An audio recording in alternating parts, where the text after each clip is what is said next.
Hindi ko na sana pinagmasdan ang iyong ganda,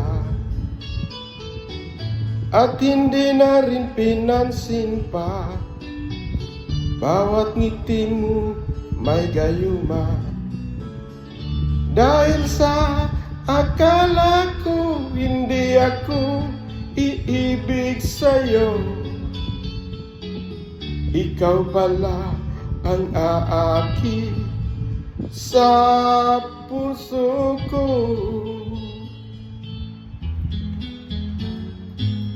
Kaya nga'y laging gulong-gulo ang puso ko't isipan.